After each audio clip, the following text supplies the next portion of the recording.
of Yuma when they have a baby that needs NICU? We would have to fly them to Phoenix or another.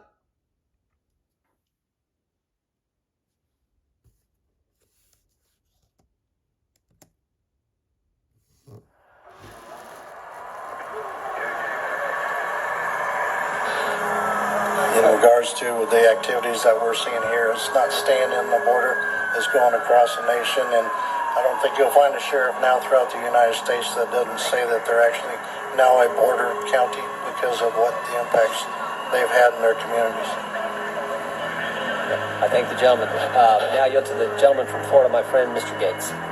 Mr. Chairman, I observe that the people of Yuma are good folks, and they deserve a lot better from the federal government than they have been getting. And whether or not they'll get it depends heavily on the House of Representatives, and particularly this group, and whether or not we will fight for them. We don't have a single Democrat that we could even convince to come to this briefing to get evidence from these experts. You think we're going to get President Joe Biden and Chuck Schumer to pass legislation without a fight, without demanding that it go in must-pass bills, and we have to use every bit of leverage, or this is a deeply unserious exercise. Now, Dr. Trenchell, about 1 in 4 of the migrants who use birthing services at your hospital need neonatal intensive care unit services, NICU, right? That is true, yes. And that rate, 1 in 4, is way higher than with the non-migrant population, right? Very much higher. You got about 20 beds at any given time. Correct. And they fill up sometimes, don't they? Yes, and they so do. when you have those beds that are full up because of the pressure of these migrant communities, where do you have to send the residents of Yuma when they have a baby that needs NICU? We would have to fly them to Phoenix or another venue. And that's 170 miles away. Yes, it is. There are few prayers that I have ever seen more sincere and deeper than the prayers of parents when their little babies are at the NICU. And for all the folks on the left who want to lecture to us about how humane an open border is, there is nothing humane about putting a parent on a 170-mile journey when they need NICU services. Supervisor Lyons, we hear Secretary Mayorkas come to us all the time on the Judiciary Committee and testify that the most important partnerships above all else for the Department of Homeland Security are the partnerships with local officials. We hear it time and again. And so here is my simple question for you. Has Secretary Mayorkas ever lied to you? Yes. And what was the substance of that lie? So the mayor and I had the opportunity to visit with Secretary Mayorkas and the U.S. Sector Chief, as well as the Sector Chief of the entire Border Patrol at Sector Headquarters almost a year ago. And during that meeting, he committed to, after reviewing the border, both from the ground and the air, to specifically address, quote unquote, 9 of the 11 Yuma gaps. And how many of those gaps have been addressed? To date so far, none. We see infrastructure on 2, and yet they will not deter anyone.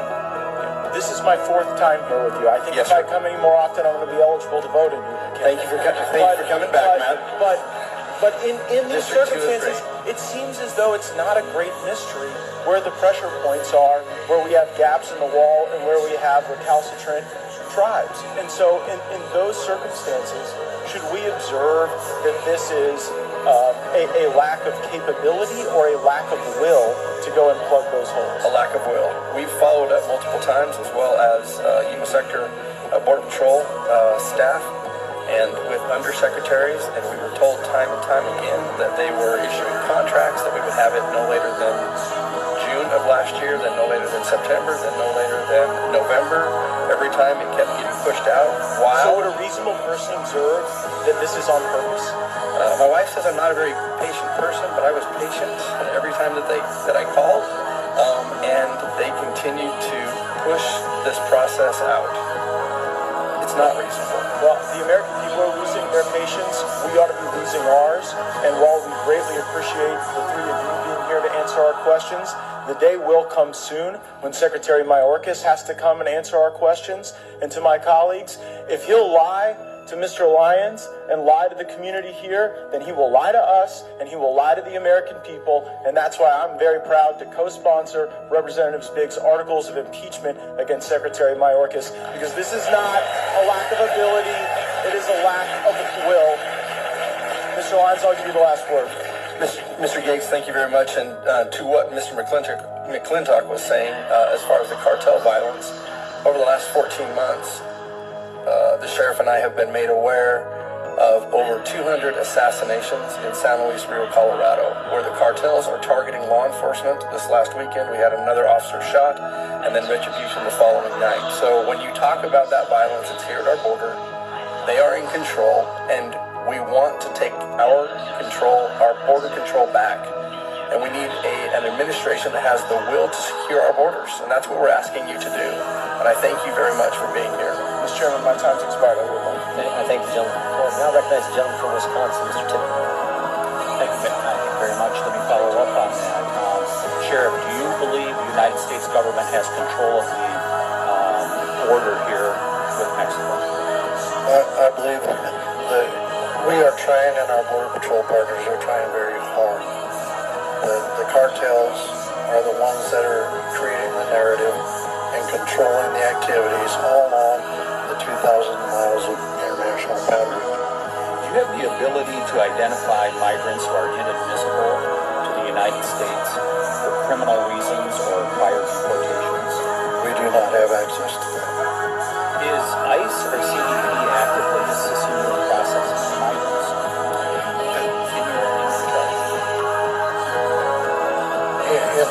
In the law enforcement aspect, we work with them quite a bit in regards to those that are in my jail. As far as the immigration side, that is something that is not in our wheelhouse. I can tell you that because of their constraints, that I've actually cross-deputized our federal partners and the different entities to be able to seek state charges against individuals that the U.S. Attorney would not charge for crimes. Have you had... Say that last part. The part in regards to the United States Attorney not wanting to charge an individual for a crime, then I've cross-deputized them so they could take that case to our county attorney to get prosecution. Have you had any detainers issued by ICE for migrants in your facilities? Yes, I have.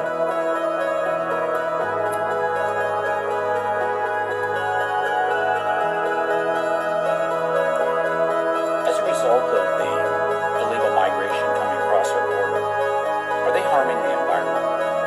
Absolutely. The vast amount of trash, pharmaceuticals, garbage, clothing that's being dumped along our river corridor has been astronomical, and the impacts for our farmers in their fields as well. When we had a hearing just a couple weeks ago, we had a Judge Samaniego from, I believe, El Paso and Sheriff Daniels on the panel, and they had very divergent statements to say in regards to fentanyl, that the reason for fentanyl, the expansion of its use in our country and the devastating consequences, was not because of the border being open. That was the case being made by Judge Samaniego. Sheriff Daniels said that it is a result of the borders being opened over the last couple of years that fentanyl use and its migration into the United States has gone up exponentially. Who's correct? I would tend to support Sheriff Daniels' statement in regards to that. And I would agree with his statement as well. So, are you saying you've seen the same thing as Sheriff Daniels in Cochise County? We have seen the same type of activity where individuals were recruited to come and pick up individuals that had entered this country illegally between a port of entry and come to pick them up because it's a money-making adventure. And they've also been found to be in possession of narcotics, too, at the same time. Has Secretary Mayorkas secured the border? No. I just have one further question and a final statement, Mr. Chairman. To Dr. Trenchel, do any of the NGOs out there, non-governmental organizations, have they compensated you for any of the uncompensated care that you're providing for migrants? No, they have not. We've not received any compensation from anyone. Thank you. I'm just going to close with this. You know, folks, set aside, we've had the most number of people that are on the terror watch come across our border in the last couple of years in the history of the United States of America. You can set aside the human trafficking. You have the largest, your United States government via the Biden administration is running perhaps the largest human trafficking or complicit in perhaps the greatest, biggest human trafficking operation in the history of the world, along with the cartels, along with the International Organization of Migration, a United Nations outfit, and others. Set those things aside. Just fentanyl alone should be a national emergency in America, and I can't believe we do not have colleagues on the other side of the aisle that are not here today, and even if they're not here today, that are not calling for the same thing that we're calling for.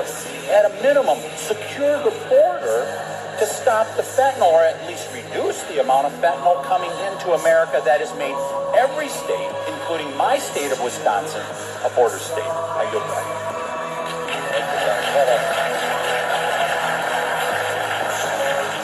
Thank you, gentlemen. Now recognize the gentleman from North Carolina, Mr. Bishop.